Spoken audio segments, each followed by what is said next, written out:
Wherefore, Part 36. The common is so busy at the full moon now with the expanding auroch herd that the weaver does not go to the barrow until the next night.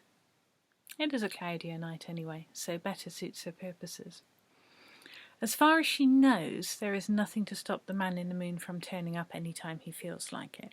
He simply favours nights with a full or gibbous moon and heavy cloud. She has been trying to narrow the paths across the commons. The room for wild plants is being eroded as people broaden the paths with their careless feet.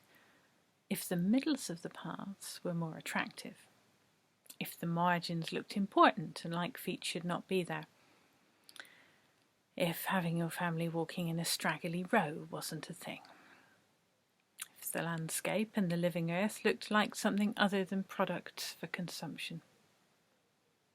People make her sad. The weaver is very tired. This sort of precision work is fiddly, time-consuming and hard. Big gesture magic is in many ways easier, but highly unpredictable. The abandoned plastic bags full of dog poo fill her with rage.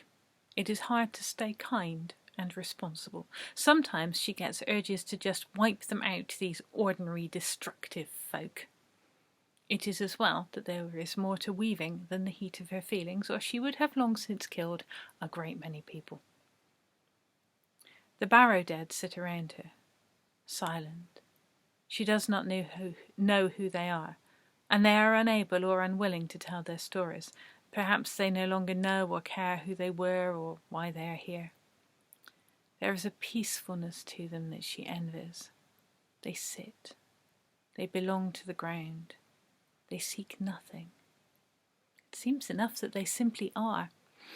Perhaps this is one of death's gifts. The weaver does not know. She works with the threads of the living. What happens beyond that is a mystery to her. Restless, she walks to the top of the barrow and looks out at the view. Sounds rise up from the roads and from the night machinations of a local factory. The town itself also rises up like a stomach on a long inhale of air. Stonehouse curves and lifts to become its hill self, its secret night self, caught up in the strange dreams and personage of Orion Jenkins. The weaver can see the threads that emanate from his house and the way in which he has become the landscape. It is odd magic, unstable and problematic in some ways, but for now she will leave it be and see what happens. Interesting, says the man in the moon. I think it's because he doesn't really want to be a person. There's a lot of that about at the moment, and who can blame them? The weaver replies. Well, quite, says the man in the moon. There's not much to recommend being a person right now. They are thin themselves, and where the weave is thin, other things come through or press against the world. The hill is something pressing? The moon asks. I think so. It could be the memory of a hill or the desire for a hill. It could be harmless, but equally it could be the rounded buttock of an elder god for all I know, and we might end up with the whole entity. The two stand together looking at Stonehouse's temporary uncanny curves and thinking far too much about the buttocks of elder gods. Neither are keen to see such a thing. How is the world? The weaver asks the moon.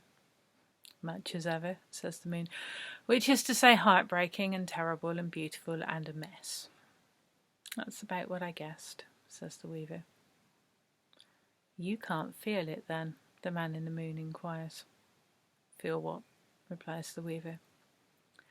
The way your magic moves in the world right now. The weaver is very tired and has no sense of her own magic, and on reflection realises this is not good news. Messing about with the threads of reality when you aren't really seeing what your own involvement might do is problematic. It is the great bane of all weavers, this feeling of being outside of all things. It will lead you astray, make you forget that you are fundamentally inside the web, inside the story, and that your own feelings and motives are also part of the weave. Arse, says the weaver. She sits down on the barrow, then after a moment she lies down on the barrow and sets her cheek against the dry, prickly grass. For a while she does not do anything but rest and breathe, letting the barrow hold her. It is good at holding her. and she comes here when she needs comfort and perspective. The man in the moon says nothing, and she knows he will wait for her to figure some of this out before he says very much about what he thinks. The weaver lets herself sink deeper into the barrow and settles her own limestone-heavy body. She feels for her own threads and notes how loose they are. The bonds between past and future, land and self, body and soul, all of it is not as she thinks it should be. When did this change occur? Where will it take her? She cannot see. Her own threads reach toward a future so uncertain that she can make no sense of it. This hasn't happened in a long time. She is normally confident about her own neatly threaded and predictable state. She is not supposed to be one of the unstable parts of the weave. Her threads reach out so widely. Some part of her intent is way out into the world, working its way without her knowing.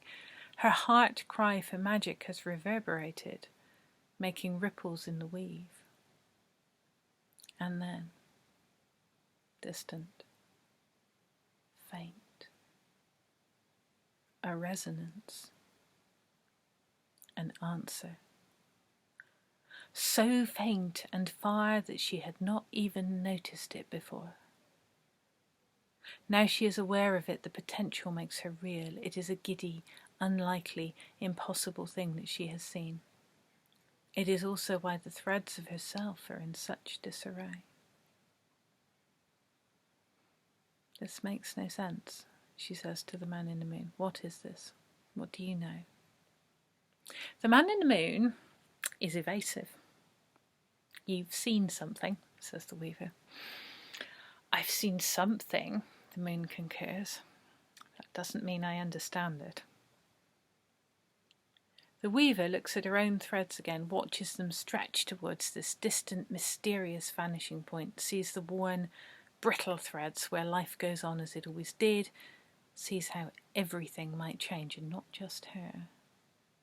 Even as she tries to understand what's going on, the very process of engagement shifts the possibilities, strengthens some futures and eradicates others.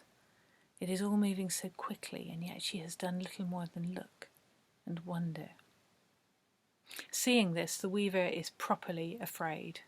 Here is a future story developing that is about her, and in which she may have an active role as a person, not simply as a weaver minding the fabric of reality for the general good. The weaver does not want this. And at the same time, knowing how worn and thin her own threads are, the weaver is aware that these new futures unravelling before her look a great deal like life. This changes everything, including you, if we let it, the weaver says to the man in the moon. Change is what I do, says the man whose face is the moon face. Yes, says the weaver, but not like this. You aren't ready for this. I know, her companion admits. What did you do? The weaver inquires. The moon shrugs, as only the moon can. I started a conversation, as you do. You made a whole new thread, says the weaver, a whole other future. It wasn't there before. This is quite unsettling, and I don't seem to have any defence against it. I know, says the moon. I'm not ready for this, says the weaver, feeling small, vulnerable, and far more human than usual. I'm not ready for this. Again, but even as she says it, she is reaching along those tantalising, tenuous threads again, noting that they grow more real as she pays attention to them, knowing that she will keep doing this, reaching after the most unlikely future she has ever seen, because this tastes like hope and magic and the means to change everything.